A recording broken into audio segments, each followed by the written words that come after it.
how'd you get your name? Because I was reading that like you had a nickname of that you used to give to the fiends. Yeah, when I used to be out hustling, you know, rest in peace to my man A-Rap, Jarrell. We used to be hustling on his spot, and like fiends would come up. And Moncks Corner is a small town, population less than 8,000, and the black community is probably even smaller. So I used to always tell the fiends my name was Charles or Charlie. Yeah. Because I didn't want them to go tell my pops, yo, you know, your son back there hustling, whatever, whatever. Because I was young, so a lot of people didn't really make the connection, oh, that's Larry's son. So I used to always say my name was Charlie, and then when I started going to night school, I was just reading up on in a history book, and I came across Charlamagne.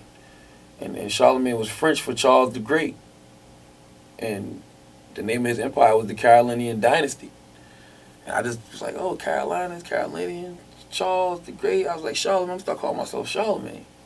And when I started studying the 5% teachings of Islam, I was like, yeah, I'm going to start calling myself the God, Charlamagne the God. So, are you Muslim? The word Muslim means someone who is in submission to the will of God. So yeah, I am Muslim. I'm also a Jehovah's Witness because I'm a witness to God's great glory. You know, I consider myself a Christian too because I'm circumcised at the heart. Like, I don't claim any particular denomination. I feel like it's truth in every religion, you know. But I just believe that there is a creator, and I believe that the term God can be an acronym for getting your own definition, and all of us can take different routes to get to our creator, you know, or take different routes to have a connection to our creator. But I can go to a church and feel that connection. I can go to a mosque and feel that connection. I can be at home praying and feel that connection. So I don't claim any particular denomination. I don't claim any particular religion. I'm just a spiritual person. True. And I see you got like mad tattoos, yo. Like, all when bullshit. They understand any particular significant value? All a bunch of stuff that I got when I was mad young. Wolverine from the X-Men, because I'm a comic book fiend. This is my name, Charlamagne, in Old English letters. I got all of these when I was a teenager too. This right here is it says lust, greed, envy, hate. It's supposed to be the devil, money. And it's all going up in flames. It says only Allah I fear. And this right here, these my people. This the only one that probably really has some significance. This is my guys, Never So Deep. One of my mentors in life, his name is Professor Robert Evans. His son, DJ Bless, Robert Evans Jr. Really good people that have impacted my life in a positive way. And, you know, it's a brotherhood with NSD, Never So Deep, so, sure. You know. One of the things I always hear you spit on the microphone, and also you tweet a lot of times, and it feels like you live your life according to that motto.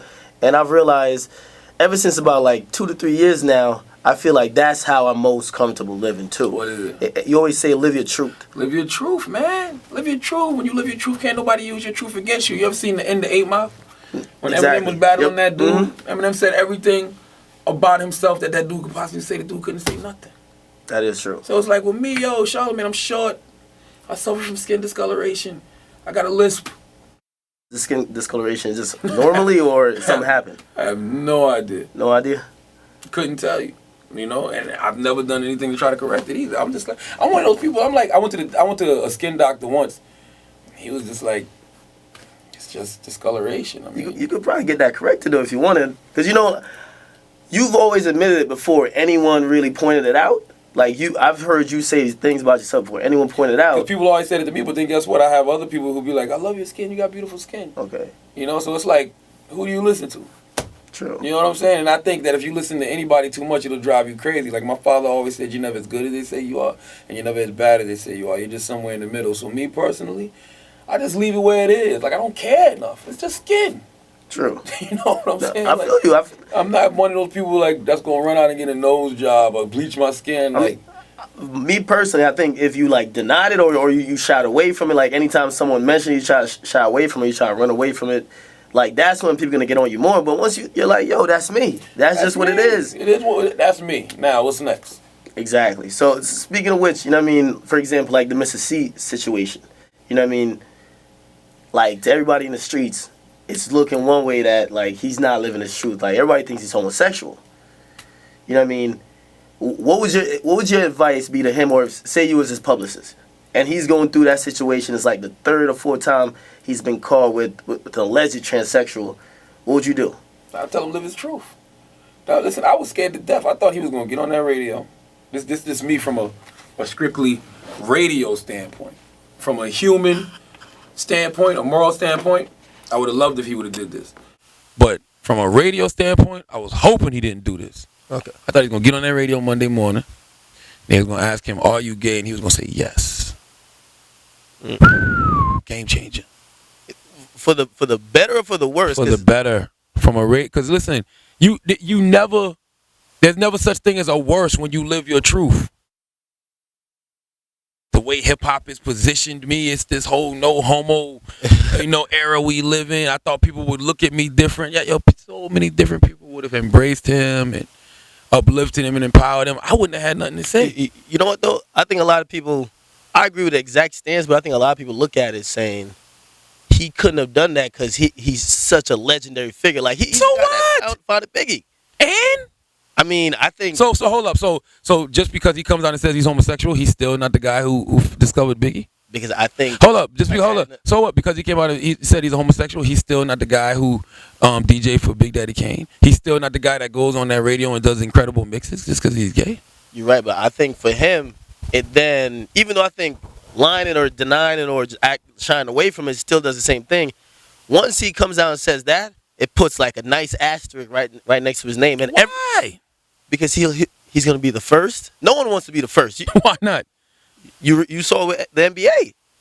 Jason Collins prospering, and he sucks. No, he averaged 1 point a game. Even he said it, though. He said, I didn't want to be the first, but it seems no one was coming. Man, listen. And he admitted that toward he's not signed for a team right now. So if he was signed for a team, he's not. Yes, but guess what? He's not signed to a team. He's not signed to a team because he's gay. He's not signed to a team because he sucks as a basketball player. Exactly. This guy's got a career average of 1 point a game. He's been in the league for 13 years. He's not going to get no better. Why would I waste my time and money signing him? But he wasn't on a team. So, like, right now, even if he doesn't get signed, he's not really losing much. He didn't even think he was going to get signed again. So he's like, you know what? Let me just go out and at least I'll make some headlines. And also, to be honest right now, like, if you admit that you're gay in any arena, I think you're going to profit. You're going to profit. I don't think people are doing it because they're trying to profit. Look at Frank Ocean. I don't think Frank Ocean did it for profit.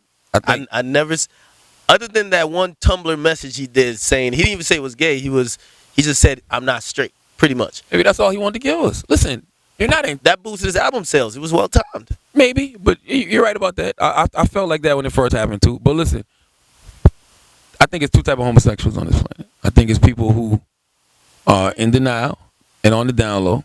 And I think it's people who just don't want nobody in their business. Either or is cool. Just because you're a public figure doesn't mean you have to bring us into your life. I will say this is the age of transparency. So everybody sees through things. True. So being that everybody's seeing through things, you might as well give them a little peek. Because if you give them a little peek, they'll stop snooping. You give them a little peek, they'll stop trying to tear your shit up, ramshack your shit to see what's going on in there. You think that's what's going on with Kanye right now?